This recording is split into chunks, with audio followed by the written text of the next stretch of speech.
ಎಲ್ರಿಗೂ ನಮಸ್ಕಾರ. ನಾನಿವತ್ತು ನಾನು ಹಾಕೊಂಡಿರೋ ಈ ಗ್ಲಾಸ್ ಬಗ್ಗೆ ಹೇಳೋದಕ್ಕೆ ಬಂದಿದ್ದೀನಿ. ಇದನ್ನ ನಾನು ಲೆನ್ಸ್ ಕಾರ್ಟ್ ಅಲ್ಲಿ ಡಿಸ್ಕೌಂಟ್ ಎಲ್ಲ ಹೋಗಿ 2,000ಕ್ಕೆ ತಗೊಂಡಿದ್ದೆ. ಇದನ್ನ ತಗೊಳ್ಳೋ ಉದ್ದೇಶ ಏನಂದ್ರೆ ನನಗೊಂದು ಸ್ವಲ್ಪ ನಂಬರ್ ಇತ್ತು, ಬಟ್ ನಾನು ಮ್ಯಾಕ್ಸಿಮಮ್ ಏನೋ ಸಿಸ್ಟಮ್ ವರ್ಕ್ ಮಾಡೋದ್ರಿಂದ ನನಗೆ ಅದು ಅನಿವಾರ್ಯ ಆಗಿತ್ತು. ಸೊ ಹಾಗಾಗಿ ನಾನು ತಗೊಂಡೆ. ಬಟ್ ಇದು ತಗೊಂಡಾಗ ನಾನು ಡಿಸ್ಕೌಂಟ್ ಹೋಗಿ 2,000 ಕೊಟ್ಟಿದ್ದೆ. ಪ್ರಾಬ್ಲಮ್ ಏನು ಅಂದ್ರೆ ಇದು ಸ್ವಲ್ಪ ದಿನಕ್ಕೆ ಇದು ಫ್ರೇಮ್ ಏನಿದೆಯಲ್ಲ, ಸೊ ಈ ಭಾಗ ಇದು ಮುರಿದೋಯ್ತು. ಈ ಜಾಗದಲ್ಲಿ ಮುರಿದೋಯ್ತು. ಇದನ್ನ ನಾನು ಫಿಕ್ಸ್ ಮಾಡ್ಕೊಡ್ತೀರಾ ಅಂತ ಹೇಳಿ ಲೆನ್ಸ್ ಕಾರ್ಟಿಗೆ ಹೋದೆ, ನಾನು ಅಲ್ಲೇ ತಗೊಂಡಿದ್ದಕ್ಕೆ. ಸೊ ಅವ್ರು ಹೇಳಿದ್ರು, ನೀವು ಇನ್ಶೂರೆನ್ಸ್ ತಗೊಂಡಿಲ್ಲ, ಹಾಗಾಗಿ ನಾವು ಇದನ್ನ ಏನು ಮಾಡೋಕ್ಕಾಗಲ್ಲ, ನೀವು ಪೂರ್ತಿ ಫ್ರೇಮ್ನೇ ಚೇಂಜ್ ಮಾಡಬೇಕು ಅಂದ್ರು.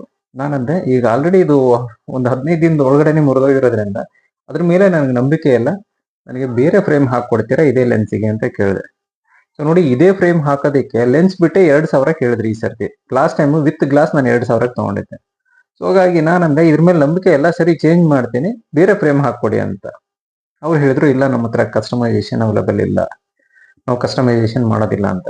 ಬಟ್ ಅದೇ ಅಕ್ಕಪಕ್ಕದಲ್ಲಿರೋ ಸಣ್ಣ ಪುಟ್ಟ ಶಾಪ್ಗಳಿಗೆ ಹೋದ್ರೆ they are ready to do it, ಅವ್ರು ನಾವು ಮಾಡ್ಕೊಡ್ತೀವಿ ಅಂತ ಹೇಳಿದ್ರು.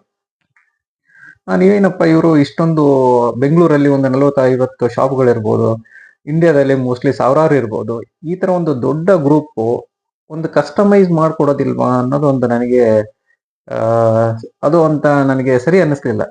ಸೊ ಹಾಗಾಗಿ ನಾನು ಸರಿ ಏನ್ ಮಾಡಿದೆ, ನಾನೊಂದು ಗೂಗಲಲ್ಲಿ ರಿವ್ಯೂ ಬರೆದೆ. ಸೊ ಈ ರೀತಿ ಆಗಿತ್ತು, ಬಟ್ ಅದಕ್ಕೇನು ಪ್ರಾಬ್ಲಮ್ ಸಿಗ್ಲಿಲ್ಲ, ನನಗೆ ಸೊಲ್ಯೂಷನ್ ಸಿಗ್ಲಿಲ್ಲ ನನ್ನ ಪ್ರಾಬ್ಲಮ್ಗೆ ಅಂತ.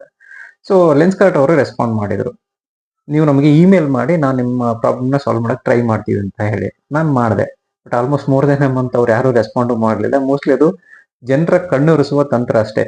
ನಾವು ಹಾಕಿರೋ ಏನೋ ರಿವ್ಯೂಗೆ ಒಂದು ರೆಸ್ಪಾಂಡ್ ಮಾಡಿದೀವಿ ಅಂತ ಹೇಳಿ ತೋರ್ಸೋದಕ್ಕೆ ಅಷ್ಟೇ, ಬಿಟ್ರೆ ಅದು ಯಾವುದೇ ರೀತಿ ಅವ್ರು ರೆಸ್ಪಾಂಡ್ ಮಾಡೋದಿಲ್ಲ, ಹಾಗೆ ಅದಕ್ಕೆ ಯಾವುದೇ ರೀತಿ ಸೊಲ್ಯೂಷನ್ ಸಿಗೋದಿಲ್ಲ.